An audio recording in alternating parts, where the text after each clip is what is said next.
নির্বাচনের মাঝে চলছিল টক টু মেয়র কর্মসূচি। নির্বাচন কমিশনের নির্দেশে মাঝপথে অনুষ্ঠান বন্ধ করে দিলেন মেয়র গৌতম দেব। প্রতি শনিবার শিলিগুড়ি পুর নিগমের কক্ষে সকাল 11টা থেকে 12টা পর্যন্ত এই অনুষ্ঠান হয়। এদিনও নির্ধারিত সময় অনুযায়ী অনুষ্ঠান শুরু হয়, কিন্তু মাঝপথে নির্বাচন কমিশনের নির্দেশে তা বন্ধ করে দিতে বাধ্য হয় মেয়র গৌতম দেব। প্রসঙ্গত, এই অনুষ্ঠানের বিরুদ্ধে কিছুদিন আগে নির্বাচন কমিশনের কাছে অভিযোগ করেছিলেন বিজেপির বিধায়ক শঙ্কর ঘোষ। অন্যদিকে জানান, অনুমতি নিয়ে অনুষ্ঠানটি করা হচ্ছিল। বিধায়ক শঙ্কর ঘোষ কি বলেছেন শুনিয়ে দিচ্ছি আপনাদের। প্রথম কথা, আমার নির্বাচন কমিশনকে নির্দেশ দেওয়ার ক্ষমতা আছে কি না সেটা জানি না, তবে নিশ্চিতভাবে আমি এই ব্যাপারে অভিযোগ জানিয়েছিলাম নির্বাচন কমিশনকে।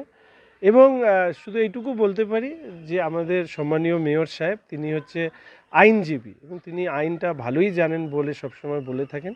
তবে যারা আইন কম জানে বা একেবারেই কম জানে আমাদের মতন মানুষ, তারা এটা বুঝেছিল যে নির্বাচন কমিশনের যে বিধিনিষেধ রয়েছে মডেল কোড অফ কন্ডাক্ট, সেটাকে ভেঙে মেয়র সাহেব এই অনুষ্ঠান করছে। আমি নির্বাচন কমিশনকে সিদ্ধান্তকে স্বাগত জানাচ্ছি এবং ভবিষ্যতে আইন বিশেষজ্ঞ মেয়র সাহেবের উচিত এই ক্ষেত্রে মডেল কোড অফ কন্ডাক্ট যেগুলো আছে সেগুলো যাতে মেনে চলেন। এবং উনি মাঝে মাঝেই দেখি আমাদের রাজ্য পুলিশকে বিভিন্ন নির্দেশ দেন। আমি নির্দেশ দেওয়ার পক্ষপাতী নই, ফলে সেই নির্দেশগুলো যেন মডেল কোড অফ কন্ডাক্টের মধ্যে থাকে। নাহলে গতকাল যেভাবে শিখা চ্যাটার্জি আমাদের সম্মানীয় বিধায়িকাকে হেনস্থা করা হয়েছে, অনেকে বলছেন যে ওটা ওনার নির্দেশেই পুলিশ কমিশনারেটের পক্ষ থেকে এই কাজ করা হয়েছে। শেষ করে দিলেন?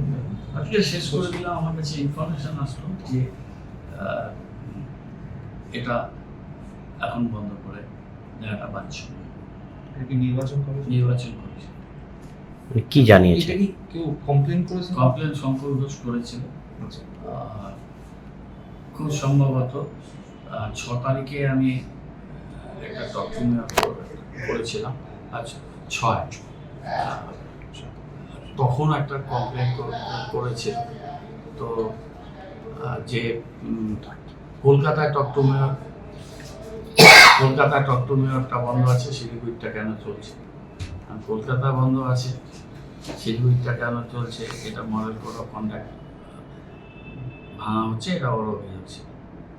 আমি যখন এটা করি, এটা হচ্ছে এসএমসি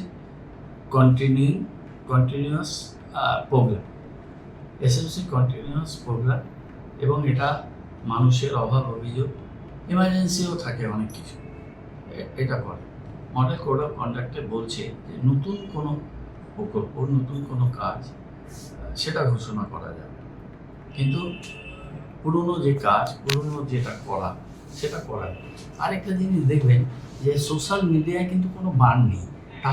তা না হলে মাননীয় প্রধানমন্ত্রী নরেন্দ্র মোদী উনি এক্স হ্যান্ডেলে আগের দিন কীভাবে ভোটের দিন কীভাবে একটা পোস্ট করবেন, এবং দেখবেন যে ভোটের সময় সবাই যে যার পেজে ভোট দেওয়ার জন্য আবেদন করছে। প্রচারের শেষ সীমা তো 48 ঘন্টা আগে শেষ হয়ে যায়, 48 ঘন্টায় মনে হয় শেষ হয়ে যায়। তো শেষ হয়ে যাওয়ার পরেও তো সোশ্যাল মিডিয়ায় চলতে থাকে প্রোগ্রামগুলো, প্রচারগুলো, সেটা কিন্তু কেউ বন্ধ করতে পারে না। সেটা সোশ্যাল মিডিয়াটা তো এই পারভিউর মধ্যে, ইলেকশন কমিশন সেটা দেখে না, কোনো কিছু বলেও না। আর এটা তো আমরা ইলেকশন কমিশনকে জানিয়ে এসেছি যে কন্টিনিউয়াস প্রসেস, এটা কোনো নতুন কোনো প্রোগ্রাম আমরা ঘোষণা করব না।